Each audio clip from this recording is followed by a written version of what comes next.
Okay, good afternoon, everyone, and welcome to the Silage for Beef conference. This was originally scheduled to be in Mead, Nebraska in June, but due to the COVID-19 pandemic, we have pivoted to a virtual platform for this conference.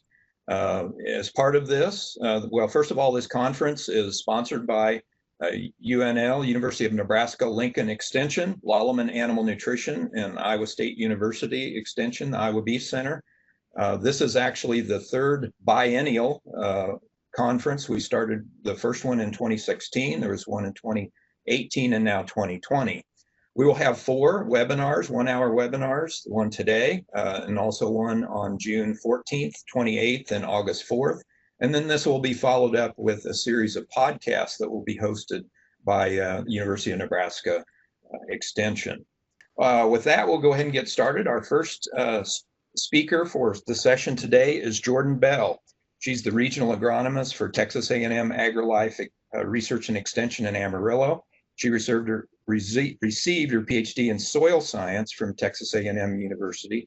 Her BS and MS degrees were received from West Texas A&M in Canyon. Prior to her employment at Texas A&M, she was employed by the USDA ARS Conservation and Production Research Lab in Bushland, where she was involved in dry land cropping system research and deficit irrigation research. Her current research and extension programs evaluate and promote agronomic practices to enhance production and profitability of the Texas High Plain cropping system, with emphasis on forage production and limited water. And I will add that while this topic is relevant to the Southern Plains, there are many years where this topic is relevant even in the Northern Plains as well. And so we really appreciate Jourdan being here today. And with that, I will turn it over to you. Well, thanks, Dan. I really appreciate being part of this program. As Dan mentioned, I am in the Texas High Plains, so a lot of my discussion will focus on this region, but I think because of the growing season we are facing this year, it does have a broad application even this year. So, of course, as everybody who's attending knows, silage production is dependent on our environments as well as the region in which we are producing silage. And of course, when we start talking about silage, there really are 4 different phases in the silage production process. And I do like the way this program has been established because each session will address one phase of that production process. I will be addressing just the field production phase. And then, of course, the subsequent presentations will address the ensiling, storage, as well as feed out. And of course, when we are in the field, there are many adverse conditions that magnify water stress, high temperatures, cold temperatures that can shorten that growing season. And then, of course, ultimately the water stress that negatively impacts the yield and the quality. And of course, when we start talking about the field production phase of silage production, we really do need to start thinking about how we are being proactive.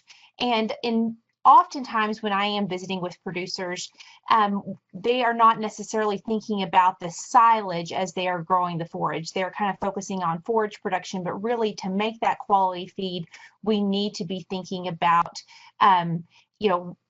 what we are doing in the field in those in-season conditions. And if necessary, if in-season conditions are not favorable, can we make adjustments? Possibly changing over to high moisture corn silage or an earlage, maybe even grazing or baling if we have adverse conditions. So there's lots of different things that can be discussed, lots of different options, but we only have 1 hour today. So for today's presentation, and as I look at water stress, I'm going to focus on our summer grain silages as well as some discussion about winter small grain silage as well. And of course, as I previously mentioned, and I know as so many of y'all are facing adverse conditions during this cropping season, we really are setting the stage across the central Great Plains and into many other production regions for poor quality silage nationwide, just due to an extended outlook of higher than average temperatures, as well as an extended outlook of below average precipitation. So it really has the potential to compound our in-season stresses and result in poor quality silage. So as we start thinking about quality silage, there's definitely considerations we need to make going into the season. First and foremost in my region is how much water do you have and what is the forecast?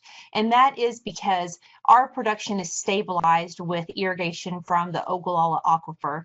And if we do not have the well capacity to meet that crop water demand and our forecast and the precipitation is unfavorable, we really will have poor quality silage. But that also impacts not just our summer silage, but also our winter silage as well. And I do think that that is something that in many other areas that are not as dependent on irrigation to stabilize production, we really should also be thinking about just the forecast, the temperature, and how we can make those in-season adjustments to maximize quality. And then, of course, there's the end user. Oftentimes when we are talking about forage production, we're thinking about, at least in this region where we have producers who are growing for dairies or for feedlots, they are not always considering what their end user needs. For our feedlots, generally they are just interested in more of a roughage, whereas our dairies are looking for a higher quality silage because a greater portion of that ration is in silage.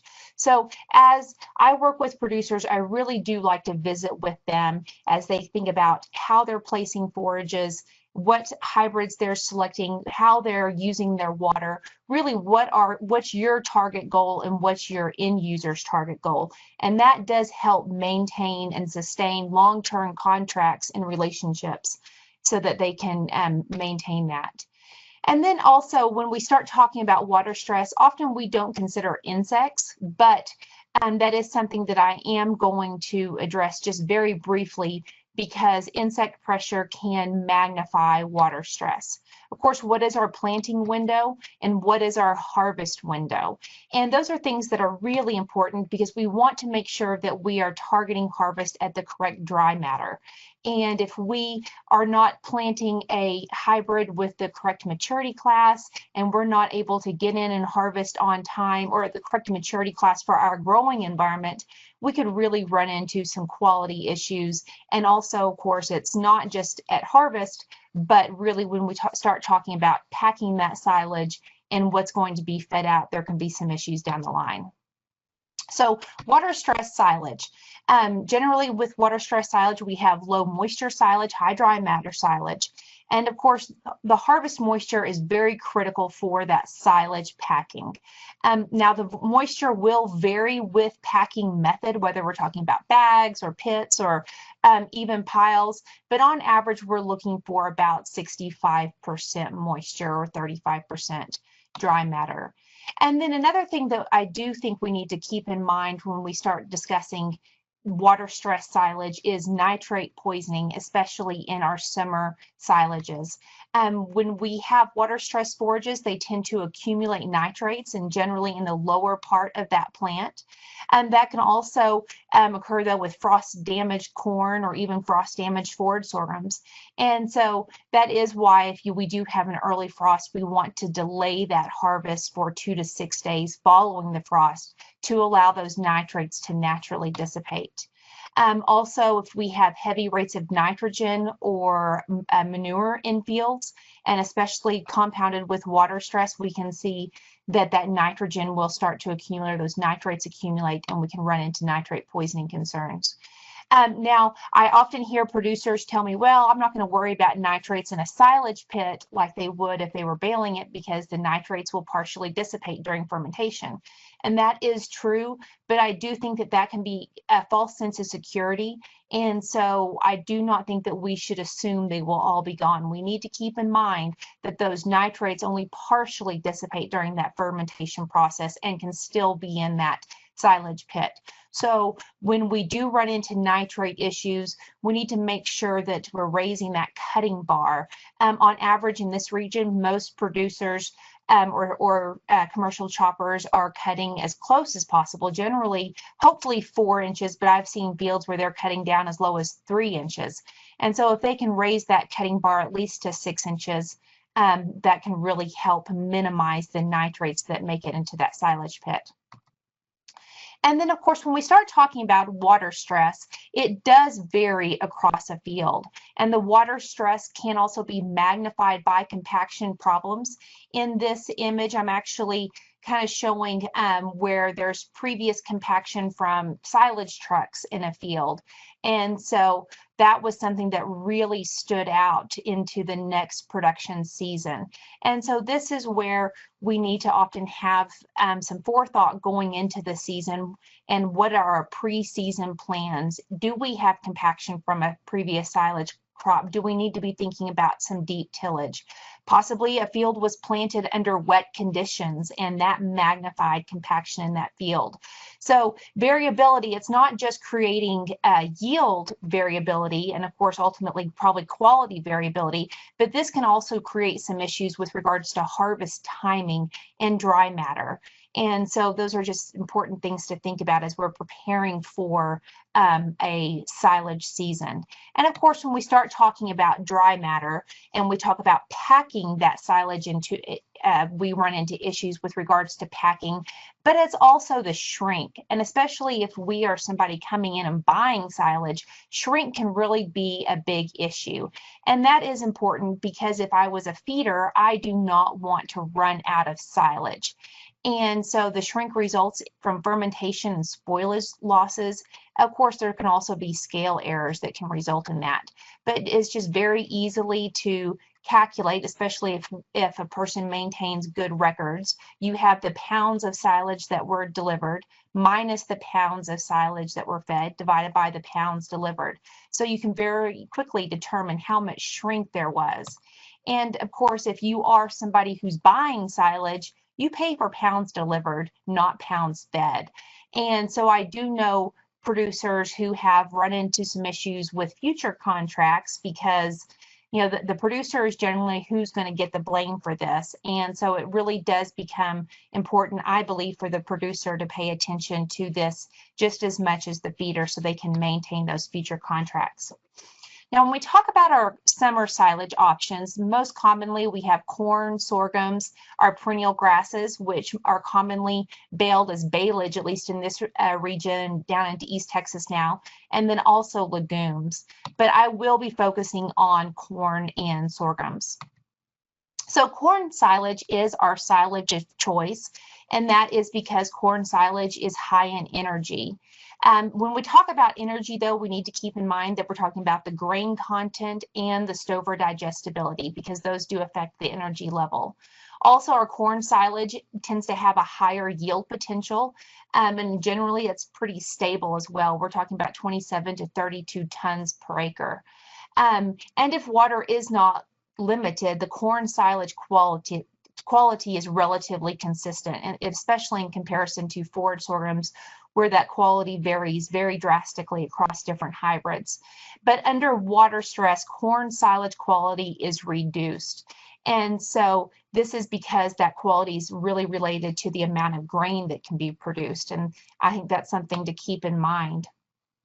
Often, especially in the Great Plains, corn that goes for silage, there's either corn that's intended for silage and planted for silage, but then we have failed corn. And it's this failed corn where we start to run into quality issues, either hail damaged corn or even the corn that is severely drought stressed. And every year, especially this time of year, as we have corn that's moving into tasseling and we have extreme heat and wells that can't keep up with the water demand, I routinely visit with producers who are starting to seek contracts for their corn rather than taking it to grain because they don't want to completely lose the crop. But it is important to remember as a buyer, poor quality forage equals poor quality silage, especially if we're looking for quality, not just roughage. So when we talk about drought damaged corn silage, of course, we have poor ear development, decreased tonnage. This can potentially result in the increased shrinkage in the silage pit due to the higher dry matter that I previously discussed.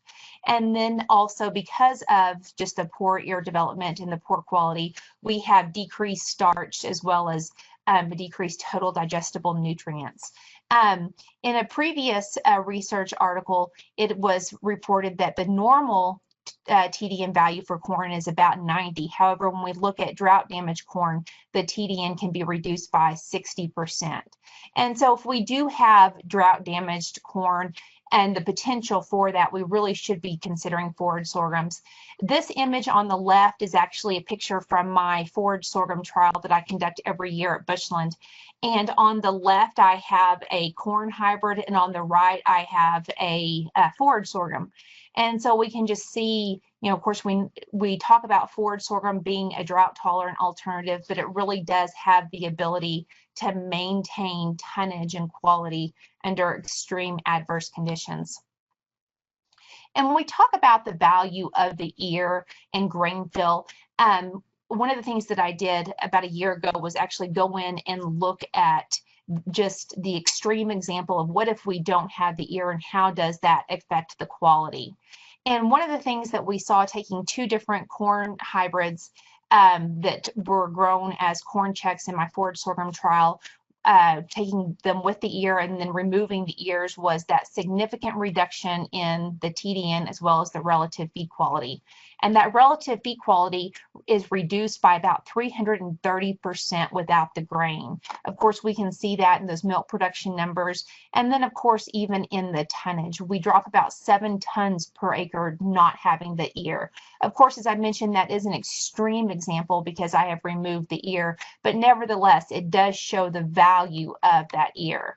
Now, when we talk about the ear and the starch, it is important to keep in mind that the starch is going to decrease significantly in a drought, but the concentration of those soluble sugars will actually increase. And so those are the sugars that we need for the fermentation process. And so that still is important to keep in mind, that even though you might not have the quality, as long as you do harvest at the correct moisture, you will have those sugars for fermentation. So that's something that can be definitely save that forage for a silage.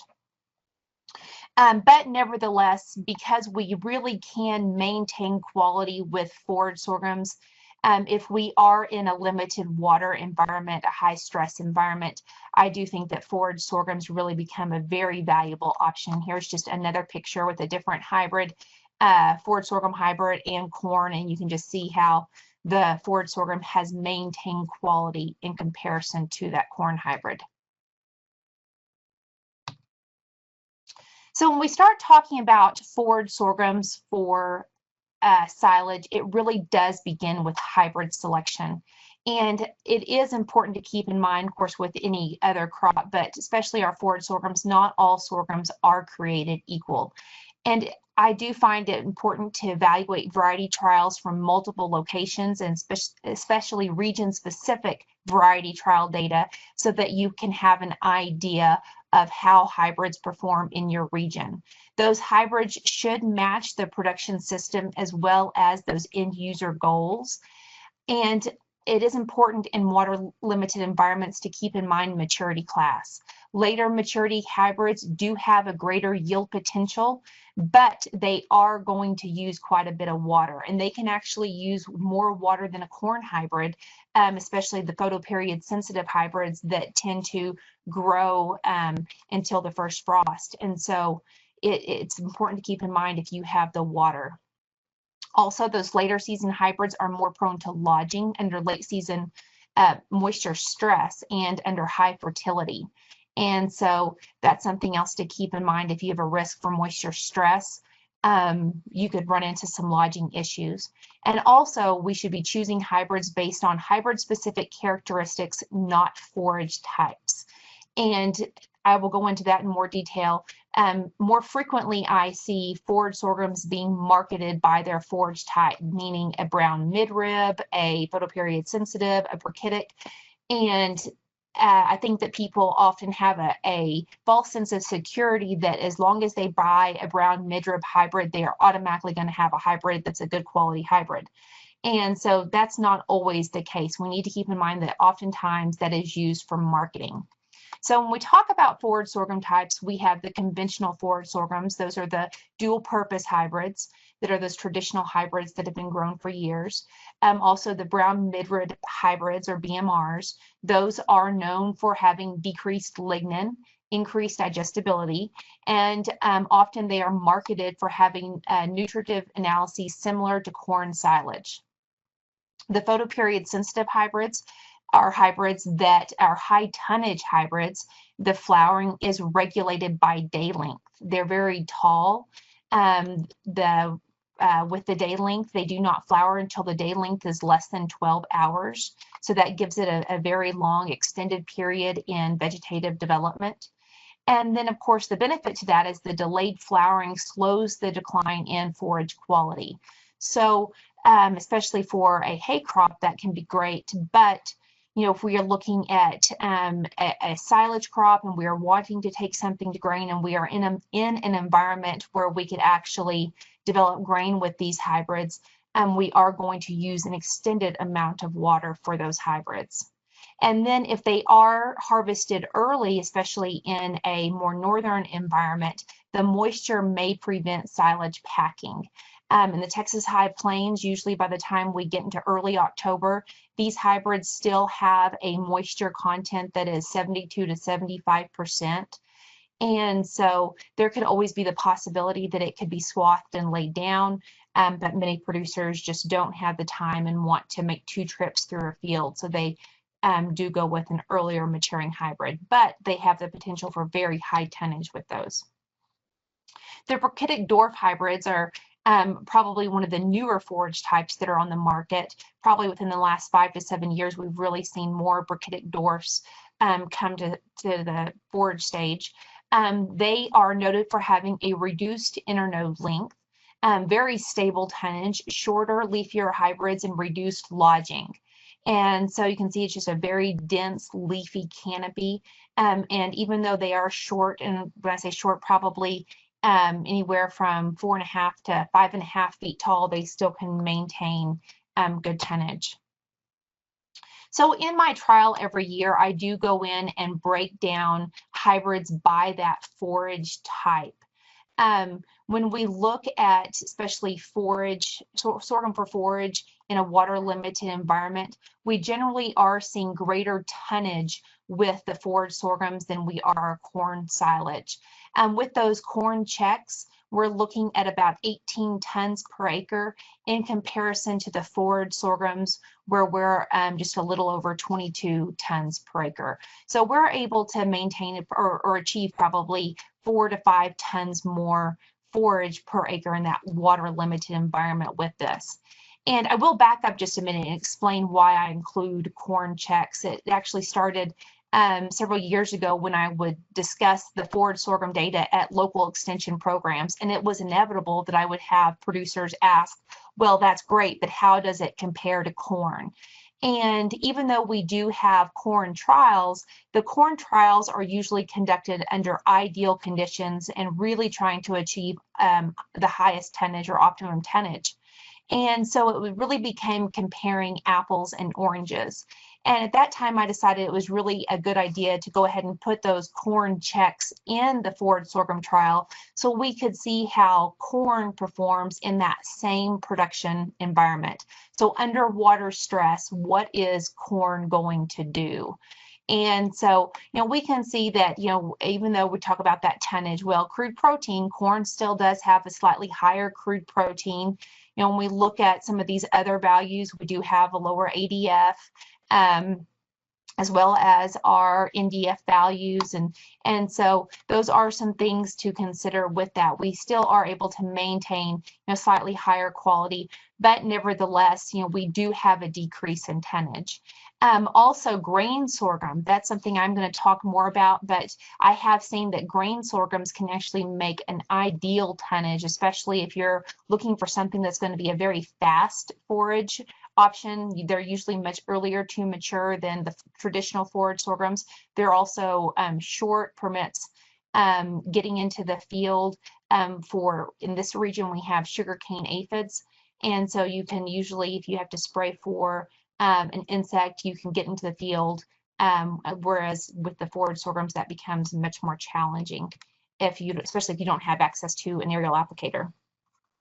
So as I mentioned with the forage sorghums, it is important that we are looking at specific hybrids and not picking hybrids simply based on their mature or their forage type. And so in the data from our trials, I like to go in and actually compare, forage, as I mentioned, by forage type. And so this is actually comparing, of course, the in vitro total true dry matter digestibility against the ADF.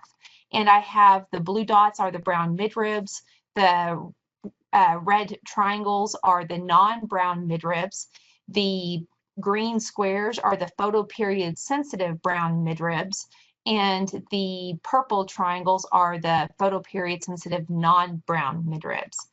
And what really stands out is that when we start talking about brown midribs, well, yes, there are some brown midribs that are exceptionally good hybrids. They are out here performing very low ADF, high digestibility values, and so they are really good. But we also see that there are some non-brown midribs that really fall into a very similar quality area.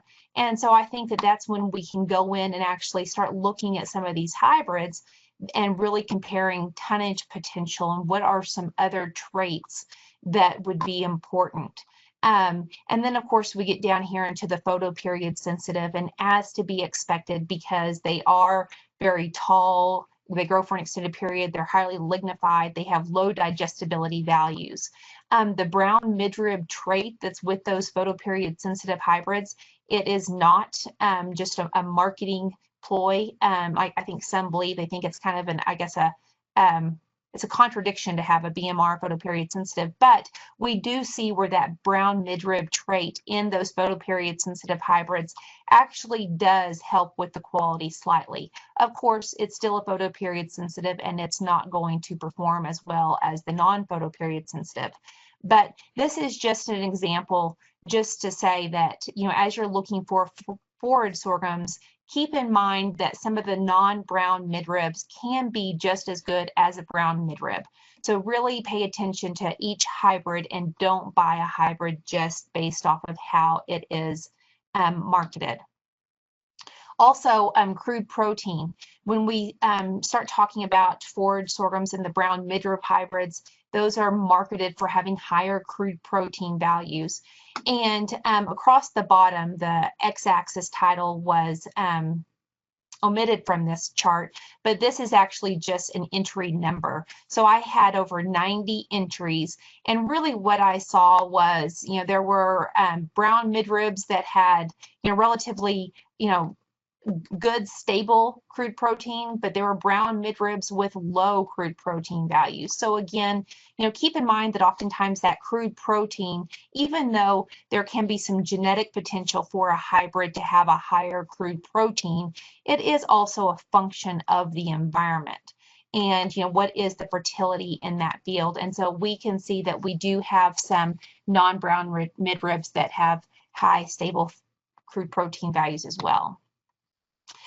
If anybody is interested in any of the specific forage sorghum trial data that I have, it is available on my website and in our forage sorghum section. So as I mentioned, grain sorghum actually can be a really good silage option. Grain sorghum is a shorter plant, usually less than 4.5 feet tall. If you're in an area with sugarcane aphids, it does permit better sugarcane aphid control. Of course, we don't really have as many issues with the spider mites in the grain sorghums. And as a whole, usually we think about spider mites in corn, but we also do have the Banks grass mite that gets into our forage sorghums. And we just don't really tend to see even those bank grass mites become an issue in our forage sorghums. And because they're shorter stature, we don't have the lodging issues. And generally, we can really get in with an earlier harvest date, even though these tend to have a longer maturity class. Those half bloom dates are usually anywhere from 50 to 65 days.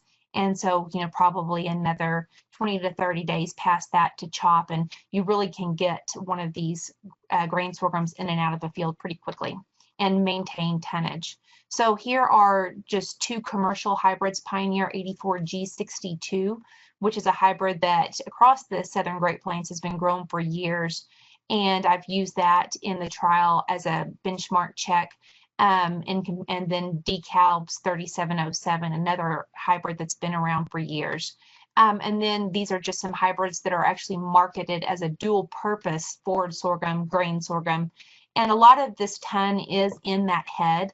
And so if you are looking for a hybrid that has the potential to have a high feed value, high starch levels, those milk production numbers are really good and stable because of the grain production. But you do have to make sure that harvest occurs in a very timely fashion, and you are getting in there at soft dough. With forage sorghums, we see that the digestibility and especially of that starch declines very quickly as we move into later maturity stages and into that hard dough stage. So in addition to hybrid selection, management is necessary to optimize forage quality. We want to harvest targeting that early soft dough stage, as I mentioned, and targeting that dry matter 30 to 35%, depending on how you are packing.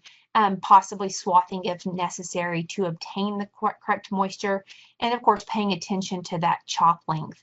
And making an adjustment in chop length if your moisture is not where it needs to be. A kernel processor definitely should be used, and then of course how it is in style, that would be followed in the next presentation. So as I previously mentioned, insects can actually magnify issues with heat and water stress. And so I do think it's important that even though we're discussing water stress, we really need to be thinking about scouting, especially if we are in an area where we are affected by whether it's just drought or even just above average temperatures.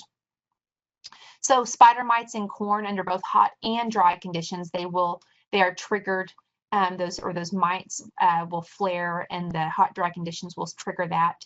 And then sugarcane aphids and spider mites are also, the Banks grass mite are also issues in our forage sorghums.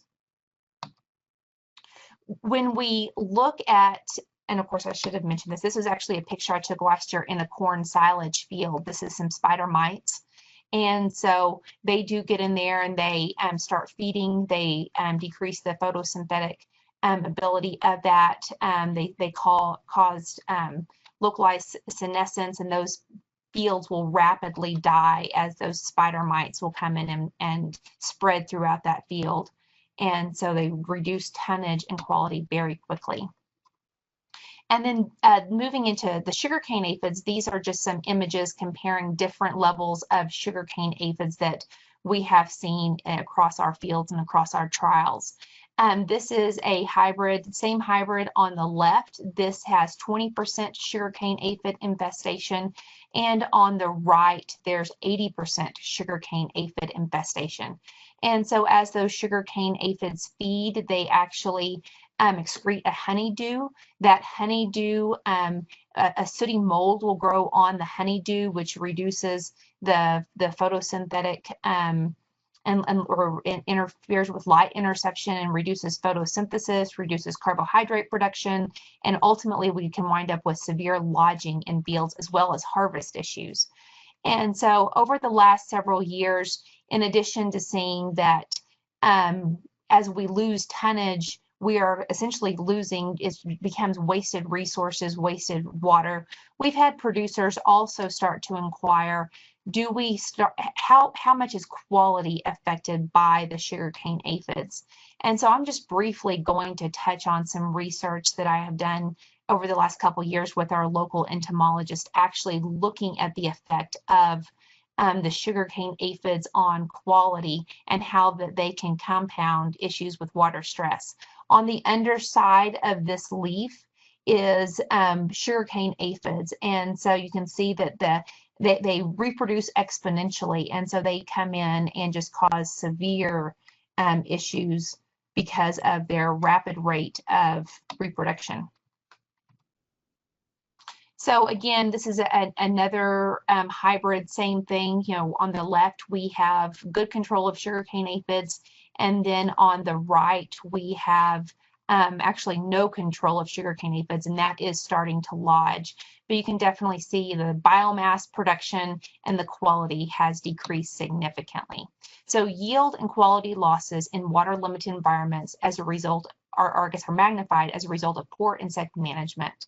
And they do result in decreased water use efficiency. And essentially, it just becomes wasted water. And in water limited environments, again, I can't stress enough how we just can't waste the water.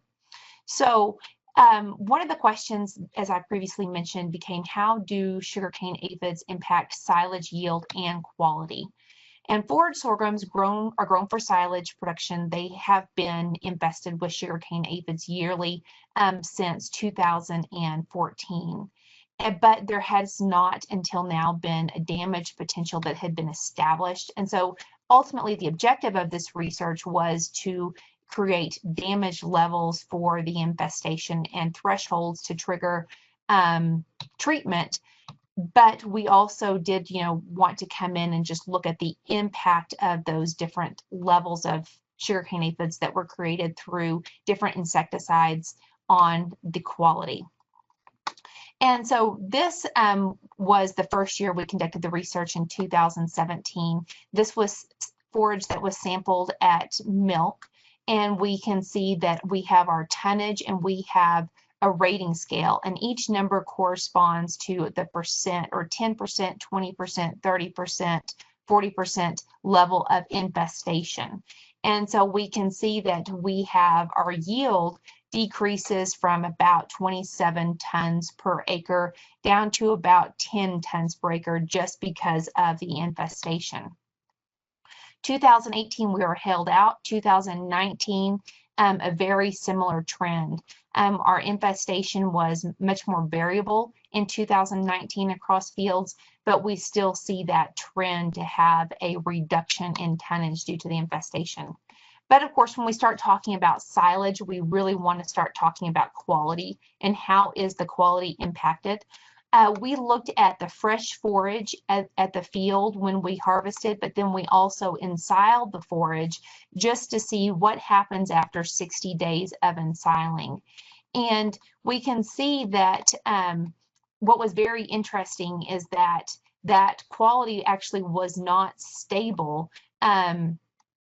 We actually did see a little bit of variability with regards to the ensiling duration, but with this, the quality is not stable with regards to the damage. So as damage increases, we see that forage becomes increasingly lignified. We see that the starch levels decline, and that is due to poor head exertion, poor grain development because of the insects. We see our ADF values increase, of course, because we have increased lignification, cell wall development, and we also see that digestibility decrease. So a very significant impact in forage quality as a result of insect pressure. And of course, just looking at some of those other parameters, our milk production, same thing, decreasing with increasing damage, total digestible nutrients, decreasing with increasing damage, relative feed quality, same trend, and then even crude protein. And so a very significant impact due to those aphids. And of course, we also see because of the tonnage, how that negatively impacts the price as our damage level increased. And so when we look at, on average, about 23 tons per acre with 10% or less aphid pressure, what that brings you, say, per acre at a $40 per ton price. But if we increase that aphid pressure to, say, 80%, well, we have significantly decreased that return, and we've lost about $200 per acre because of that. And so when we consider the economic impact and the value of timely scouting and paying attention to insect pressure, it really does become important that in stressed environments, we are paying attention to insects. We're meeting those thresholds, we're spraying when necessary so that we can maximize profit in those fields and maximize quality. So quickly switching gears over to small grain silages, we have a term that is often used, that winter small grain silages can fill the gap. And this is actually first used by Mark Marsalis, who's a forage agronomist with New Mexico State. And in the Southern Great Plains, we see that quite frequently, that we have our summer forages, our corn and our forage sorghums, but oftentimes we tend to run out of forage in the winter. And so these small grain silages really do a great job filling that gap. Of course, wheat, rye, barley, and triticale are all commonly used. I am going to focus, though, on wheatlage or wheat for silage for this portion of the presentation. Now, harvesting small grain silage is just like our summer silages, is very important with regards to the timing and the dry matter.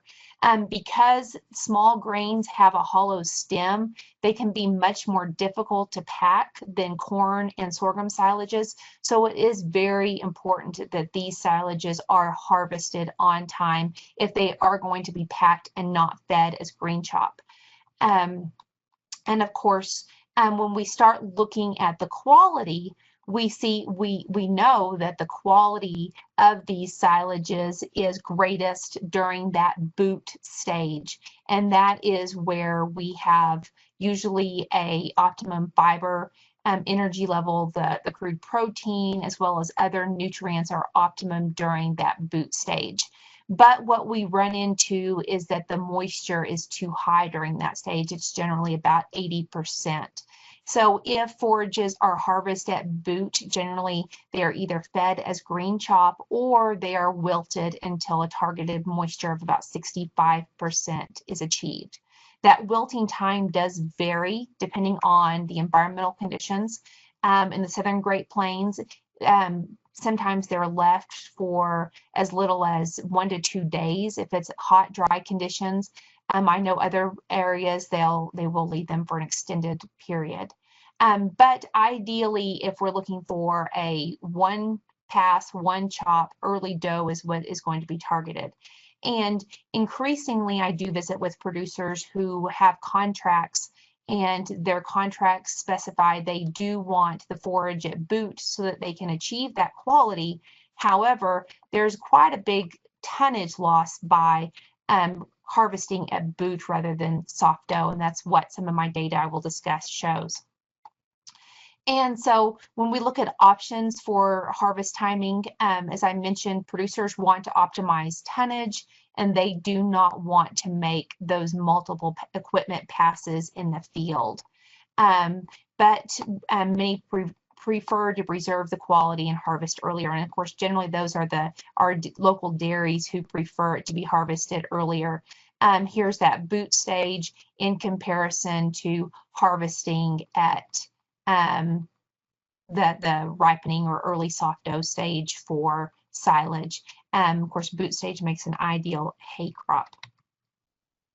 So the last 2 years, I have conducted some wheatlage trials in this region, and it really has become a tale of two extremely different years. 2019, we had very cool growing conditions, extended grain fill period during the spring, and really resulted in good growing conditions. This year, it was very hot and dry. We were reaching the mid to upper 90s during May, and so we had very rapid dry down and lost a lot of biomass to that. And so it really just became two extreme different years. Looking at the 2019 data and 20 data, I first just want to touch on moisture, because as I mentioned, dry matter is so important when we start thinking about how we are going to harvest, so that we know how this is either going to be fed or packed. At the boot stage, As I mentioned, we're looking at a moisture content on average of about 80%. And of course, that's too wet to pack. Last year, because of the growing conditions, even though we were at the appropriate stage at early soft dough, we were still a little high on our moisture. We really probably should have been 3 to 5 points less. And so that's something that probably should have been wilted at least a day or so, just so that we didn't run into issues with too wet of a forage in the pit and running into leachate issues out the bottom. But that was just a function of that year. Moving into this year, at the boot stage, we were anywhere from 75 to 80% like we were last year. But because of hot, dry conditions, that forage rapidly dried down. And we were already down at 60% at the soft dough stage. And so when we look at that, we were actually probably on the cusp of almost being too dry. And as I mentioned, small grain silages have a hollow stem. So when we are right there on the cusp of almost being too dry, there's the potential that we could run into air pockets in the silage pit and run into fermentation issues because of that. So that's something that, as we're looking at our environmental conditions, we really do want to make sure that we're paying attention to dry matter each year and not necessarily always harvesting at the appropriate growth stage, but at the appropriate dry matter. So looking at the yield, though, we can see that one of the things that between the 2 years, looking at hybrids that I looked at in both years, at the boot stage, blue bar being 2019, orange bar being 2020, we really don't see a whole lot of difference between these, and these were actually not statistically significant, and I apologize for not having error bars on those plots. But we really don't have a big difference between yield at the boot stage. But moving into the soft dough stage, that's really where we see the impact of the environment. And we see that, of course, because of those ideal conditions in 2019, we were able to achieve close to 7 tons per acre on a dry matter basis in comparison to about 4.5 ton average in 2020. And so when we look at this, though, this is actually a function of that water stress. The most sensitive wheat stages to heat and moisture stress are going to be late tillering, which is going to be that first hollow stem stage where the growing point is emerging above the soil surface. And that is because that is where we're determining the number of kernels per head. And even though we think about that for grain yield, that's also going to be very important with regards to our forage production and the silage quality. And that's going to help us optimize our tonnage for that silage as well. But then also when we are moving into the flowering and grain fill stage out here, we're very sensitive to water stress. Of course, those sensitive stages to water stress, that first hollow stem or late tillering, does not necessarily correspond with the peak water use. From the boot stage through grain fill is really going to be that peak water use stage. And what we have seen is that the average water use during this period from boot to grain fill actually can be about 12 inches. For the whole growing season, on average, we're looking at about 24 to 26 inches of water for a high yielding wheat crop. And because of the high water use during that late season, almost half of that can actually be during that period.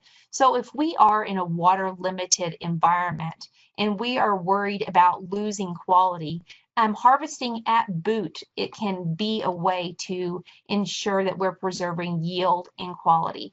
And of course, in this region, we also consider the irrigation expenses and how that can affect the net return of that forage. And so that can also be a way maybe to preserve some of that net return. But definitely harvesting at boot can preserve that yield and quality. So in summary, when we talk about quality forage and water use, Sorghum silage is a profitable alternative to corn silage due to its drought tolerance, but it's important that we keep in mind to produce comparable tonnage that we will need the water. If sorghum is drought stressed, sorghum will shut down and help preserve some of the quality during those peak water demand periods. In comparison, if corn is tasseling and you don't meet the water demand, you're going to lose water more quickly with corn than you would with sorghum. Corn generally will use more water than forage sorghums, but the seasonal water use will depend on the maturity class and those environmental conditions. As I previously mentioned, the photoperiod sensitive sorghums that have a very long extended growing period have the potential to use more water than corn because they're growing for a longer growing period. The early maturing forage sorghums that usually hit half bloom, which is when 50% of the field or 50% of the head is blooming, usually within 75 days after planting. Those actually can use considerably less water over the season than corn and are usually very drought tolerant. Of course, I've mentioned photoperiod sensitive. And then winter small grains harvested at boot provide an option to save water. If anybody does have questions, of course, I'm happy to take questions right now, but my contact information is also on the screen, so feel free to email me if you have any questions as well. Thank you, Dr. Bell. Excellent presentation. And we do have a couple of questions in the chat box now, and we have time to take those. Beth Reynolds, who is our program specialist from the Beef Center, Iowa Beef Center, as well as our host today, is also monitoring these questions as well. So let's go right into the first one, which is what is the suitable harvesting stage of sorghum for bunker silage? So at that, I would say that would be your soft dough stage as well. And so when we're looking at that, that's where, you know, the berry's no longer milky, but you're still able to break that berry and smash it. What we have seen is that even with a kernel processor, that as we reach the hard dough stage, those berries can't even be cracked. So not only are you running into poor quality and reduced starch digestibility, but also at that point, you're probably dropping down to a moisture content of close to 55%. So even for bunker silage, that's probably going to be too dry. And so you are going to want to be in that soft dough range. That's going to be about 67 to 70% moisture. And that should help optimize the packing of that as well as the feed value. Okay. Second question here. Could you comment on the pip size of sorghum when stressed and the impact on processing? Well, yeah, that's a good question. Of course, the one problem, I'm assuming they're referring to the sorghum berry size. I'm an animal nutritionist. I'll defer to you.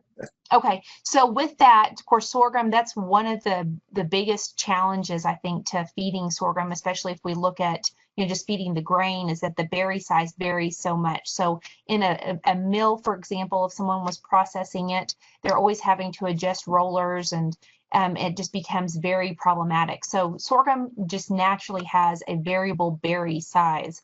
And then, of course, late season water stress during the grain fill period magnifies that water or magnifies the difference in that berry size as well. So that can be a problem under water stress. You do see a smaller berry that is harder to process, and especially depending on the chopper and how the kernel processor set, those berries generally will or have the potential to pass in between that. But it is important as you're looking at hybrid selection to consider hybrids. We do have some producers who will ensile a sorghum Sudan. You know, they can actually make a pretty good silage, but sorghum Sudans just naturally have a very small berry, more of a flat berry too. So it can help to actually visit with your seedsman and look for a sorghum that has a larger berry. Even some of the sorghums that are more of a dual purpose grain sorghum, forage sorghum, and that can be high tonnage, those tend to genetically have a larger berry.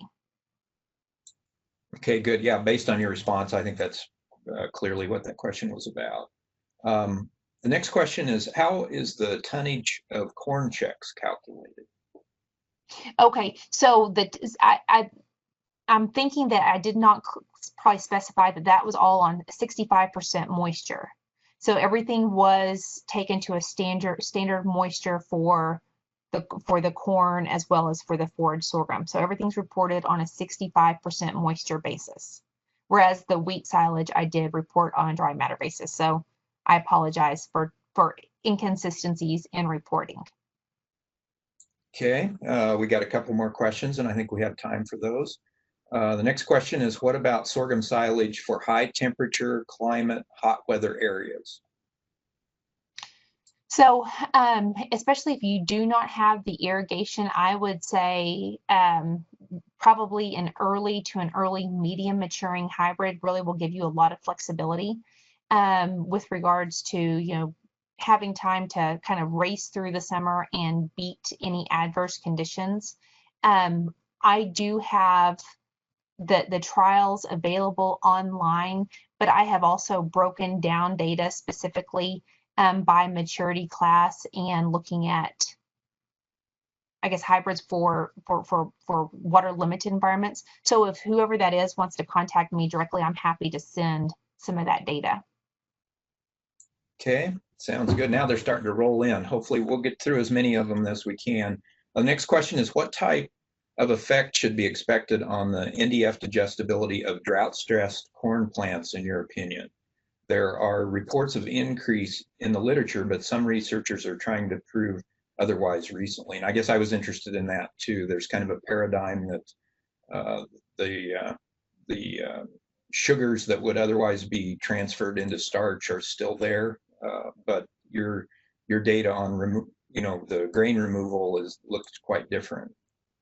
Yeah, and so I will admit, so that was, an extreme example. And one of the things that I have wondered about is if I actually went in at different times and maybe pulled the ear early in the season so that those carbohydrates had not translocated to the ear, and maybe I pulled the ears too late in the season, would that have affected that?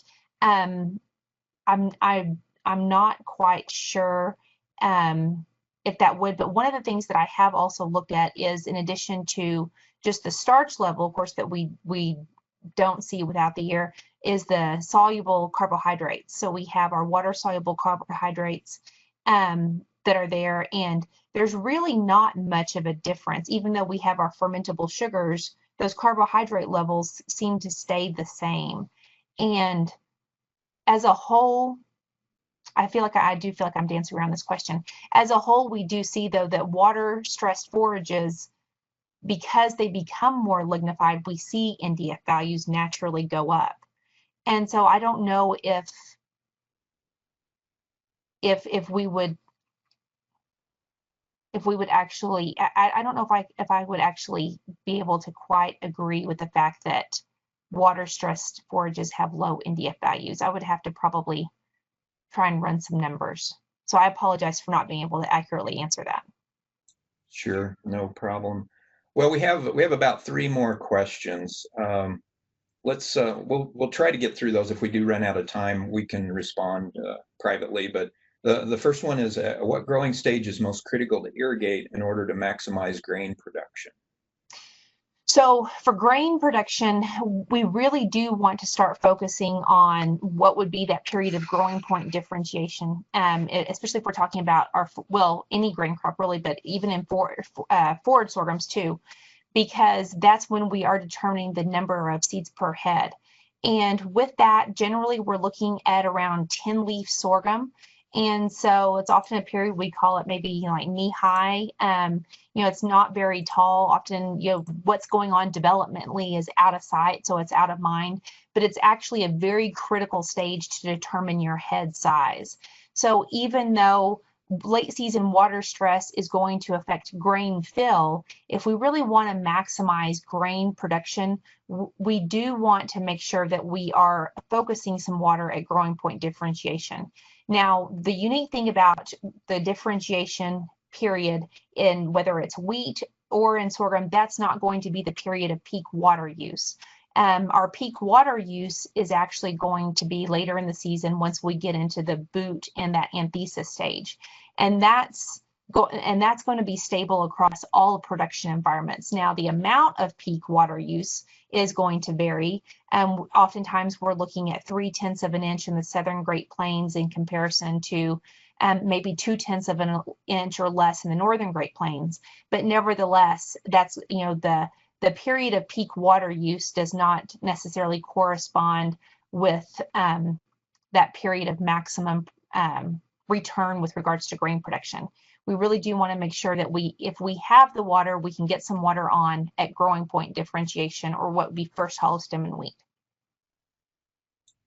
Okay, well, I'm going to ask one more question, and then we'll call it a day. But there's two questions that are related to kernel processing on sorghum and how you know whether it's done properly. Okay. Yeah, and kernel processing is one of the things that, just working with silage choppers in my region, I have learned it's some like to do it, some don't. And oftentimes producers are having to pay extra to have a kernel processor run, just because the extra fuel that goes with it, and the chopper has to slow down. But really, if the kernel processor is done correctly and the forage is harvested at the correct stage, then that grain is going to be cracked. It's not going to be a whole berry. And so if the kernel processor was not set correctly, or if the grain was, or if the forage was harvested at a later stage, or if the grain didn't have good grain fill, it's kind of a confounded problem. You'll see those berries just pass in between those rollers, and they're not cracked, and they wind up hardening in the silage pit. And so you really do want to make sure that the chopper either you're using or the commercial chopper you're working with slows down and actually narrows up the distance between those rollers to do that. We've had quite a bit of discussion in the last year about the use of shrinkage. And actually, is shrinkage something that can be used to optimize quality in forage sorghums, just due to potential issues with kernel processors and not able, the inability to get uniform kernel processing. And so that's something that we are hoping in the next year to look at. We had a shrinkage trial planned for this year, but unfortunately, due to COVID, that did not work out as planned. And good. And with your shrinkage comment, you were able to touch on one of our last questions. So thank you for that. And I think with that, we better call an end to our presentation today. Excellent job. Appreciate it. Dr. Bell, thank you for joining us, and we'll see you next week.